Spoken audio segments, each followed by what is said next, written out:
Este programa é uma produção independente e todo o conteúdo é de responsabilidade de seus idealizadores.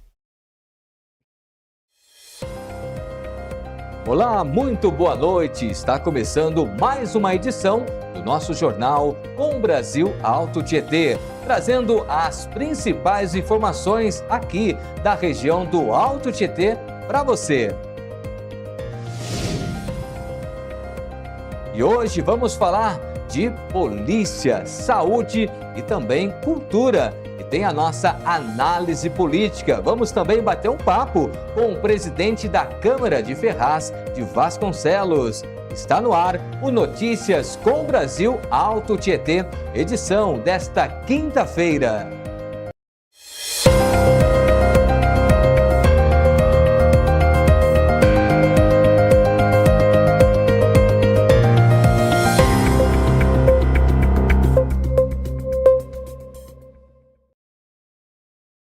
Boa noite! A Prefeitura de Arujá inaugurou nesta quarta-feira a nova sede da farmácia de alto custo e também do Centro de Testagem e Aconselhamento, o CTA. O novo endereço fica na rua Ademar de Barros, bem no centro da cidade. A mudança representa um avanço importante na saúde pública do município. Isso porque Arujá se tornou a primeira cidade da região a descentralizar a entrega de medicamento de alto custo. Antes, muitos pacientes precisavam viajar para outras cidades, como Mogi das Cruzes, Guarulhos e até mesmo São José dos Campos, para poder retirar os medicamentos. Agora, o atendimento acontece na própria cidade com mais facilidade e rapidez. O novo endereço fica na rua Ademar de Barros, onde nós falamos bem no centro da cidade, e também oferece mais estrutura para atendimento e armazenamento dos medicamentos. Hoje, a farmácia de alto custo atende cerca de 1.700 pessoas por mês, enquanto o CTA recebe aproximadamente 150 pacientes mensalmente. A Secretaria de Cultura de Itaquaquecetuba abriu inscrições para atores interessados em participar do tradicional espetáculo Paixão de Cristo 2026. Ao todo, serão escolhidos 15 protagonistas para o elenco principal. As inscrições podem ser feitas pela internet no Portal da Cultura e até hoje, quinta-feira. Para participar, é preciso ter mais de 18 anos e disponibilidade para os ensaios. A apresentação está marcada para o dia 3 de abril na Praça Padre João Alvarez, no centro da cidade. Segundo a Prefeitura, o objetivo é valorizar talentos locais e apresentar um espetáculo mais técnico e imersivo para o público presente. E agora eu faço um breve intervalo. Na sequência, tem mais notícias e informações aqui no Notícias com Brasil Alto Tietê. Não saia daí porque eu volto já.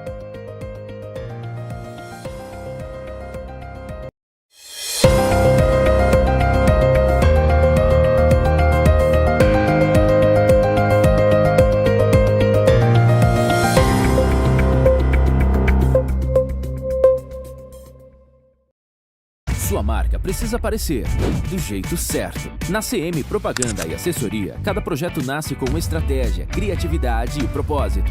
Aqui a gente transforma ideias em conteúdo que conecta, engaja e gera resultado. Uma equipe preparada para cuidar da sua imagem, do planejamento à entrega final. Quer crescer nas redes sociais, fortalecer sua marca e se comunicar com profissionalismo? Vem para CM Propaganda e Assessoria. Marketing que constrói imagem e gera crescimento.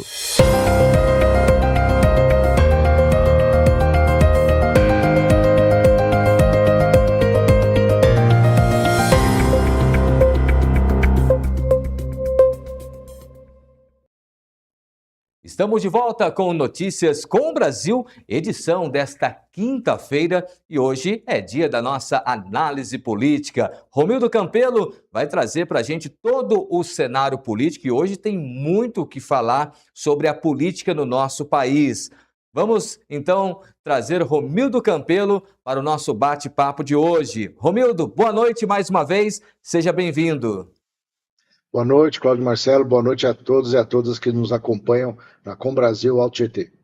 E hoje tem muito assunto para a gente abordar aqui. Se deixar, vai o jornal inteiro, né? Vamos começar com um que está repercutindo todo o país, né? O cenário nacional, até mesmo mundial. Uma vez que o Luiz Felipe Machado, conhecido como Sicário aí, apareceu morto, vamos dizer assim, né? E os jornais aí estão dizendo, até a própria polícia, que ele suicidou, né? Ou seja, para a gente é uma história meio complicada, já vimos isso no passado, né? E agora também temos aí o Daniel Vorcaro, que foi preso novamente pela Polícia Federal e hoje foi transferido para o presídio de Potinha, aqui no interior de São Paulo.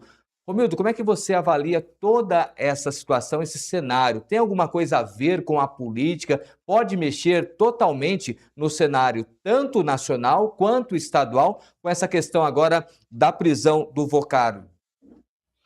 Cláudio, o que as investigações têm mostrado é que o Banco Master e o Vorcaro em particular tinha um comportamento de fazer festas, trazendo prostitutas, bebida, e parece, pelos indícios, que inclusive, até então, de pagamento de políticos, de pessoas do judiciário.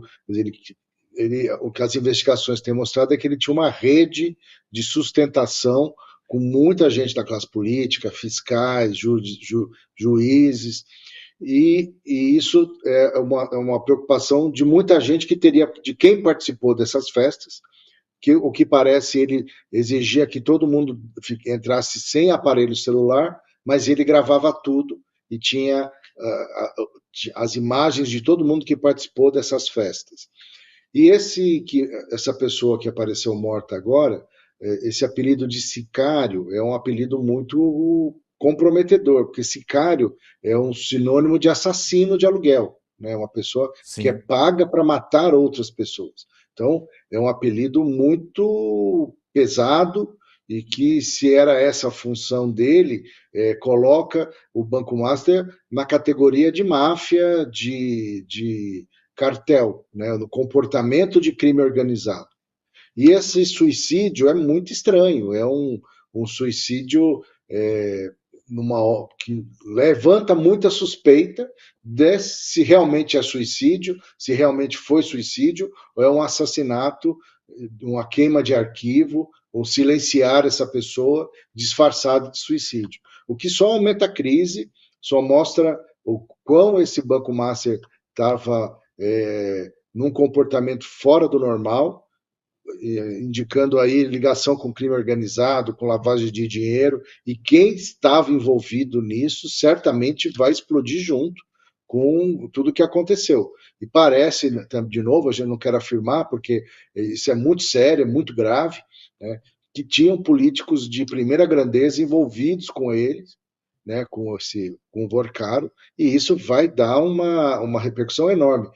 Tanto que foi um comentário do presidente do PL, do Valdemar Costa Neto, no Canal Livre da Band, falando sobre o estrago que vai acontecer com a revelação de todas as pessoas envolvidas no escândalo do Banco Master. Inclusive, ele cita, né, pessoas aqui da nossa região, de São Paulo, né, que está envolvida. Será que essa morte do Sicário não é um alerta, tipo assim, para o Vorcaro, olha, ele já falhou 2 vezes, né, que ele tinha comprometido aí a CPI, não foi, e agora ele foi preso novamente pela Polícia Federal. Será que não é um recado para ele? Porque não mexe só com a classe política, e sim também com o judiciário, né? Não, pelo que a gente tem acompanhado as investigações, mexe com tudo, né? Ele fez uma rede de influência, de distribuição de dinheiro, de propina, achando inclusive que com isso ele ficaria imune a qualquer investigação, qualquer ação de fiscalização de polícia. Então, é uma rede muito pesada, muito séria, e dinheiro literalmente saindo pelo ladrão, né? Quer dizer, é uma quantidade de dinheiro absurda que esse banco movimentou e numa velocidade muito rápida, não é uma velocidade de quem trabalha, de quem constrói alguma coisa de maneira natural pelo suor do suor do seu trabalho e sua capacidade. Então, essa fuga dele da CPI de fugir é uma tentativa de chegar a alguma costura, mas que parece que não vai ser mais possível aí, a partir das últimas investigações e das ações que têm sido feitas pelo Supremo Tribunal Federal, a partir do André Mendonça, que mudou completamente a postura do que o ministro Toffoli vinha fazendo. Né? Entendi. Agora vamos falar aqui do cenário político da nossa região. Na última semana também teve um evento na Lesp, né, na Assembleia Legislativa aqui do Estado, onde Valdemar Costa Neto foi homenageado lá e, mais uma vez, ele forçou aí em sua entrevista a questão, né, do vice ser do PL, né, do governador Tarcísio. Ele está numa saia justa, vamos dizer, com a espada no pescoço. Você não acha que a melhor saída para o Tarcísio hoje é ele ser candidato pelo PL? Uma vez, né, que o Republicanos também não se importa tanto, assim, vamos dizer, entre aspas, a questão dele ir para o PL, né? Isso é uma conversa que eu tive nos bastidores, né? Porque aí eles teriam um custo maior, né? Uma verba maior para poder ajudar os candidatos a deputado estadual e federal. E o Tarcísio também, ele poderia aí manter o vice do PSD. Como é que você avalia essa situação? Olha, assim, é um jogo de xadrez muito pesado que está sendo feito, né? Uma briga de bastidores aí muito forte, muito peso pesado, né? Eu vejo o PL, o presidente Valdemar Costa Neto, com muita força para indicar o André do Prado para vice-governador. A questão se coloca o equilíbrio entre esses três grandes partidos, porque o PP está atendido com a cadeira ao Senado do hoje deputado Derrite. Então, o PP já está contemplado com uma cadeira do Senado, ainda tem mais uma cadeira para ser discutida. Então, você precisa acomodar republicanos, onde atualmente está o governador, PSD, que é o atual vice-governador, e o PL. Né? Então, o PL, para o PL, é melhor que o governador continue no Republicanos. Como para o PSD, é melhor continuar na vice-governadoria, eventualmente trocando Felício Ramute por Gilberto Kassab. Então, esse jogo está muito ainda incerto e depende aí do equilíbrio com a candidatura do Flávio Bolsonaro, do apoio e palanque ao Flávio Bolsonaro, e o que o PSD vai fazer com relação à candidatura à presidência da República. O Republicanos querer economizar o fundo eleitoral tirando o governador do Republicanos, acho que pode ser um grande erro, porque a candidatura majoritária traz o maior alinhamento da sua chapa de federal e estadual e mais voto de legenda para o partido. Historicamente, as pessoas acabam votando para deputado no partido do candidato a prefeito ou, no caso, de governador. Então, há um ganho indireto para quem tem a candidatura a governador. Né? Agora, a briga do PL, o peso do PL, o trabalho não só do partido, mas da pessoa do deputado André do Prado tem sido muito forte. Para nós, na região do Alto Tietê, é a grande oportunidade de ter alguém da região na cadeira de vice-governador e que será governador no último ano de mandato, podendo disputar a reeleição. Porque será natural que se o Flávio Bolsonaro não for eleito presidente da República, que o Tarcísio de Freitas seja candidato a presidente na próxima. Né? Então é um equilíbrio aí que ainda não está claro o que vai acontecer, porque o PSD é um partido muito grande no Brasil em geral, mas no estado de São Paulo em particular, tem mais de quase, se não quase, a metade dos prefeitos do estado de São Paulo estão no PSD, então ele faz muita falta num projeto majoritário para governador. Né? Podendo, no limite, se houver uma falta de entendimento, tendo a possibilidade, no limite, do PSD lançar um próprio candidato a governador para ser palanque para o seu candidato a presidente da República.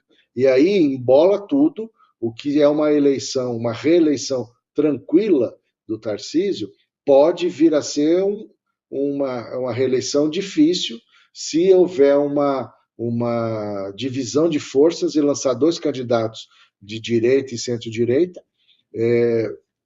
tendo aí o PT, provavelmente com Fernando Haddad, candidato a governador. Então, esse equilíbrio ainda não está definido e está muito complicado de fechar essa equação. Então, em conversa também aqui com o pessoal do PL, né? Eles estão um pouco desconfortáveis com o Kassab em relação à campanha à presidente, né? Então, será que essa não é uma manobra, tipo assim, ou você deixa de lançar candidato à presidência e mantém aqui vice do Tarcísio, ou a gente vai continuar nessa questão forçando o PL aqui, né? Porque o pessoal do PL força e eles justificam que, uma vez que o Kassab tem 3 ministérios, né, no governo Lula e também está aí próximo a lançar um candidato à presidência. Então, você acha que isso aí não é um checkmate nele? Não, eu concordo com você que é uma maneira de forçá-lo a mudar de posição, né? O que eu acho difícil, porque tem hoje 3 nomes do PSD disputando a legenda de presidente da República. Amanhã haverá um debate em São Paulo com esses 3 pré-candidatos do PSD, dentro do trabalho das etapas do PSD de escolher o seu candidato a presidente da República. Então, eu acho muito difícil o recuo do PSD de não lançar ninguém nessa altura do campeonato. Claro que em política quase tudo é possível, né? Mas eu acho complicado essa desistência do PSD de não lançar, nessa altura do campeonato, não lançar candidato. E também vejo essa queda de braço aí com o PL.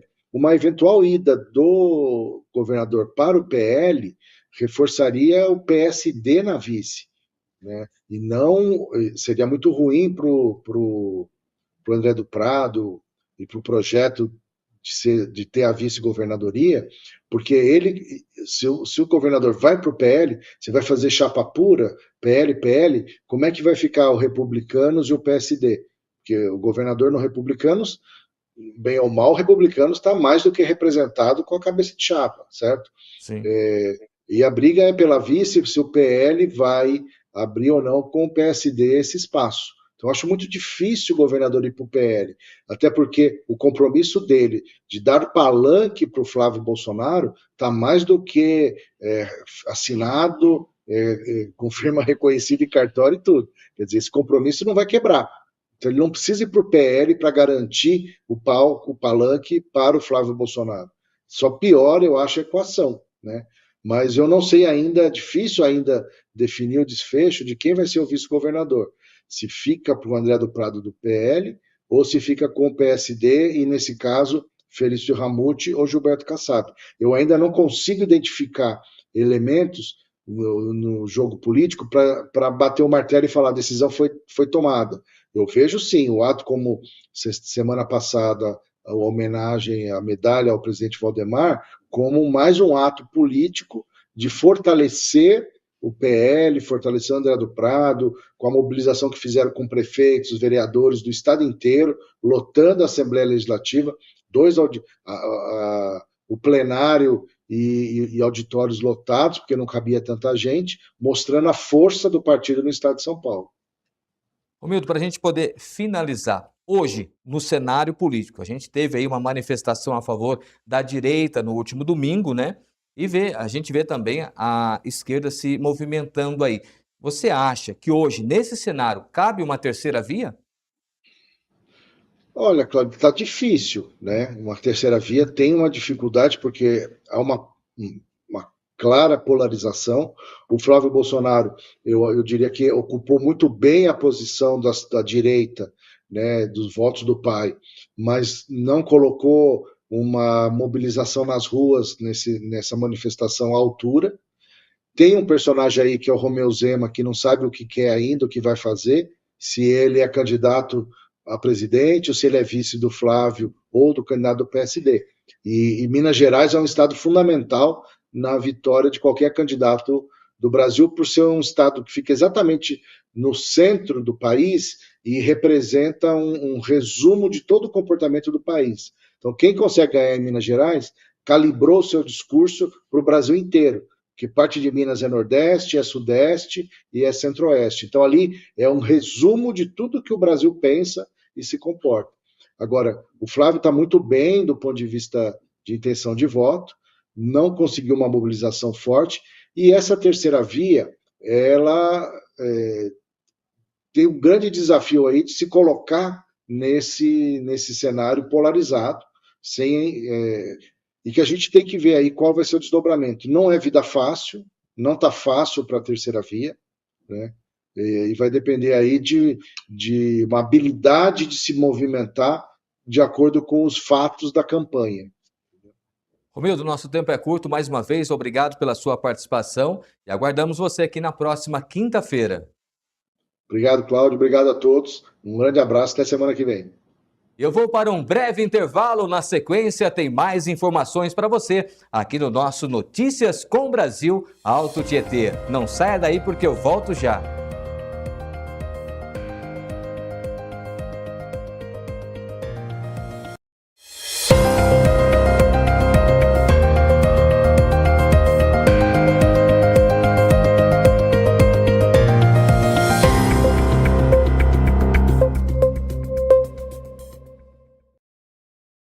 O Sincomércio do Alto Tietê é mais do que um sindicato patronal. É a casa de quem empreende. Um espaço onde o empresário encontra apoio, orientação qualificada e representação forte. Diante das mudanças no sistema tributário brasileiro, o sindicato mantém parceria com a Associação das Empresas de Serviços Contábeis, oferecendo orientação prática sobre a reforma tributária e ajudando o empresário a se preparar para as novas regras com informação clara e acessível. Na proteção ao crédito, o Sincomércio atua em parceria com a CDL Mogi das Cruzes, desenvolvendo ações de combate à inadimplência, orientação ao lojista e fortalecimento de práticas responsáveis de concessão de crédito. Sincomércio do Alto Tietê, a casa do empreendedor, o apoio que o comércio precisa para crescer.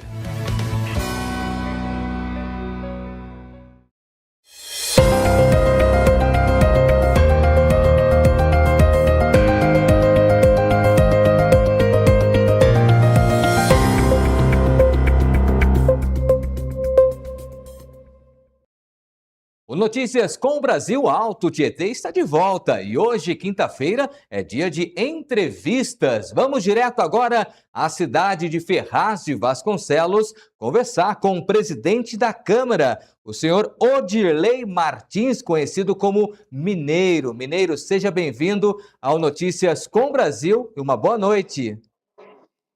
Boa noite, Cláudio, aos espectadores do programa Brasil com Notícias. Estamos aqui para poder fazer um bate-papo e estamos à disposição do público e do Cláudio e de todos aí da TV. Presidente, com boas notícias à população de Ferraz de Vasconcelos, né? A Câmara Municipal agora num prédio novo e a gente queria saber quais os benefícios que traz hoje o prédio da Câmara Municipal para as pessoas de Ferraz de Vasconcelos, os munícipes. Cláudio, é com muita alegria e muita honra que a gente tem o prazer de informar que nós estamos de casa nova. A sede do Poder Legislativo de Ferraz de Vasconcelos mudou. Para quem conhece a antiga sede, que era uma sede provisória, que ficou provisória por mais de 15 anos, 14 anos na Avenida Dom Pedro, agora a gente está de casa nova, aqui na Queiroz Teles, número 235, e um prédio novo, acessível, com total acessibilidade, com muita estrutura para receber os munícipes que precisam aí dos serviços da Câmara Municipal. A gente estava num prédio insalubre, num prédio obsoleto, que a gente não tinha condição de realizar novas ações, né? Com o intuito de fortalecer a população, trazer a população para dentro, e agora a gente tem essa possibilidade. Isso é importante, acolher bem o munícipe, né? Isso faz parte também aí de uma boa gestão. Parabéns aí pelo seu mandato, terceiro mandato como presidente, como vereador, né? E agora o segundo mandato como presidente da Câmara. Como é que é a relação hoje do Legislativo com o Executivo? Como é que você conversa hoje com a prefeita Priscila Gambale? É uma conversa boa? Olha, o legislativo e o executivo têm harmonia, mesmo sendo independente, os poderes eles são harmônicos. E a gente carrega essa harmonia junto com a prefeita Priscila Gambale. A Câmara Municipal tem dado uma contribuição muito grande nos acontecimentos aqui da cidade, desde 2021, quando a prefeita Priscila Gambale assumiu. É notável a mudança que houve na cidade de Ferraz de Vasconcelos. No tocante das obras paradas, né, e a Câmara Municipal era uma delas, desde 2011, quando comprou-se o terreno aqui, começou a construção em 2014, e para você ver o lapso de tempo que demorou para entregar. Se não fosse a coragem, a garra e a fibra da prefeita Priscila, hoje nem essa casa nova, onde a gente está instalado hoje, a gente teria. Então, a Câmara deu uma contribuição muito grande, tem feito um trabalho harmônico junto com a prefeita, cobrando e fiscalizando, né, da forma que tem que ser, mas também auxiliando aí para haver essas entregas aqui no município. Presidente, a convivência agora com os demais vereadores, como que é aí na Câmara de Ferraz? Olha, a Câmara de Ferraz tem por história ser uma Câmara governista. E os presidentes têm a missão de convencer ou ser convencido das ações políticas aqui da casa. E a gente tem conduzido isso desde 2023, aliás, quando eu assumi a presidência.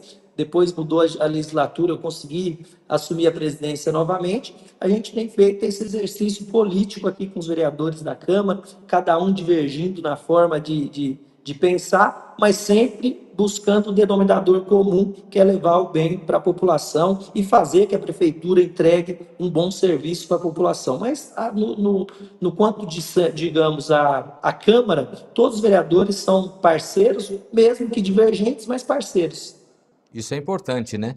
E o que a população de Ferraz pode esperar desse ano, esse ano letivo, né? Esse ano legislativo, na verdade, da Câmara, né? Um apoio maior à população, agora com um prédio novo, né? Acolhendo melhor a população. O que eles podem esperar da Câmara nesse ano legislativo de 2026? Com certeza, Cláudio. Olha, o prédio, como eu disse, a gente não tinha nenhuma estrutura no prédio anterior e agora a gente pode colocar nossas ideias em práticas, colocar para funcionar a escola legislativa, colocar para funcionar o Parlamento Jovem, colocar o curso do Bombeiro Mirim e trazer palestras, trazer audiências públicas, trazer de fato a população para dentro da Câmara, fazer que a população utilize esse espaço que é dela e a Câmara fazer essa contribuição através desses exercícios para, além de trazer a população para dentro, levar mais conhecimento sobre o Poder Legislativo, da atuação do Poder Legislativo, até onde o que a gente pode fazer, o que a gente não pode fazer, qual que é o papel do vereador, o que a população pode esperar olhando de dentro para fora de uma Câmara Municipal, e é isso que a gente vai fazer, vai implantar esses projetos da Escola Legislativa, do Parlamento Infantil, do Parlamento Estudantil, na verdade, do Bombeiro Mirim e diversos outros que a gente não podia fazer lá. Mas tem muita novidade esse ano aí, com certeza são novidades muito boas. Mais uma vez, obrigado aqui pela sua participação. Nosso tempo é curto, infelizmente, mas vamos marcar mais um bate-papo aí para você poder trazer mais informações à população aí de Ferraz de Vasconcelos. Mineiro, presidente da Câmara de Ferraz de Vasconcelos, mais uma vez, obrigado pela sua participação e conte sempre com a gente aqui da TV Com Brasil Alto Tietê. Eu que agradeço a oportunidade, obrigado aí a todos da TV Com Brasil, estarei sempre à disposição e a Câmara Municipal de Ferraz de Vasconcelos está de portas abertas. Um abraço a todos. Obrigado. Conversamos com o presidente da Câmara Municipal de Ferraz de Vasconcelos, o senhor Odilei Martins, conhecido como Mineiro. E agora eu faço um breve intervalo e na sequência tem mais notícias e informações para você. Enquanto isso, você acompanha a previsão do tempo aqui da nossa região.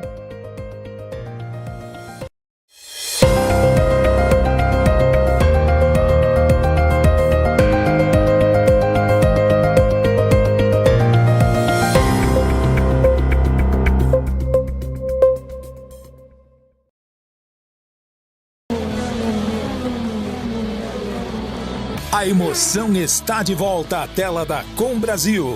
Indy Next, a categoria que revela os novos talentos da Fórmula Indy. E o Brasil está na pista com o piloto Caio Collet. Você vê tudo com exclusividade aqui na Com Brasil. Vamos torcer juntos. Indy Next, Com Brasil é melhor.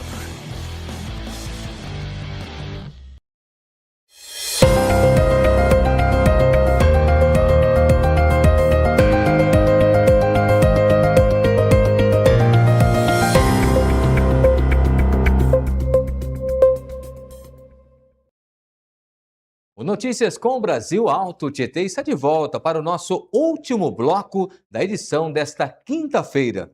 E a prefeita de Mogi das Cruzes, Mara Bertaioli, participou nesta semana de uma reunião com o Departamento de Estradas e Rodagem, o DER, para tratar da construção da nova ponte da Volta Fria, uma obra que terá investimento aí de 21 milhões de reais, totalmente financiados pelo governo do estado. A nova ponte terá pista dupla e estrutura de concreto, substituindo a atual, que possui apenas uma faixa e acaba aí tendo dificuldade no trânsito na região.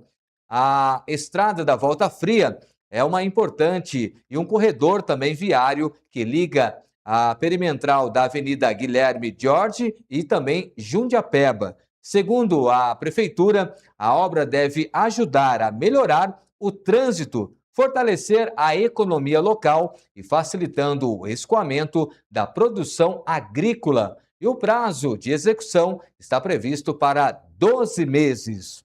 E agora vamos falar de cultura. Quem traz para a gente as dicas do que acontece na região é a nossa colunista Tati Valente, com a agenda cultural para o final de semana. Tati, é com você.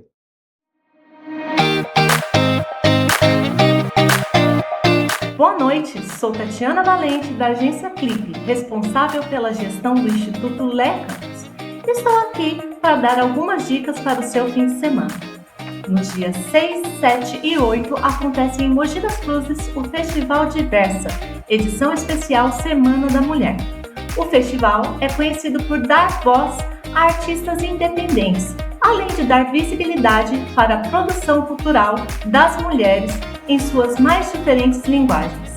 As apresentações acontecerão no Galpão Arthur Neto, no GROW e no Sesc Mogi das Cruzes. Todos os eventos são gratuitos e contam com acessibilidade. Para mais informações sobre a programação do festival, basta acessar o Instagram @diversa Festival Oficial. O Sesc Mogi oferece ainda nos dias 7 e 8 de março, das 14 às 16 horas, uma oficina de macramê para crianças de 6 a 15 anos. A entrada é gratuita e as senhas devem ser retiradas com 30 minutos de antecedência nas unidades do Sesc. E que tal a oportunidade de voltar no tempo e encontrar em um único palco Ney Matogrosso, Dinho Ouro Preto e Cazuza? Parece impossível, né? Pois nesse final de semana, quem for até a Vila Hélio poderá viver essa experiência única.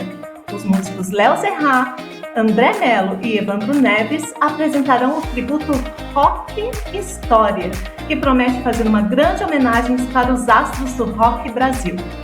O show acontece às 17 horas e a entrada é gratuita. No domingo, 8 de março, Dia da Mulher, a Roça Chique recebe a terceira edição da Feira de Economia Criativa do Instituto Lea Campus. A feira acontece das 13 às 18 horas, com entrada gratuita e tem foco na valorização da economia criativa e do empreendedorismo feminino. A programação ainda conta com o sarau Mulher é Poesia, promovido pelo coletivo Diversos, reunindo poetas e escritoras do Alto Tietê. Eu volto na próxima quinta-feira com mais dicas para o seu fim de semana. Até lá!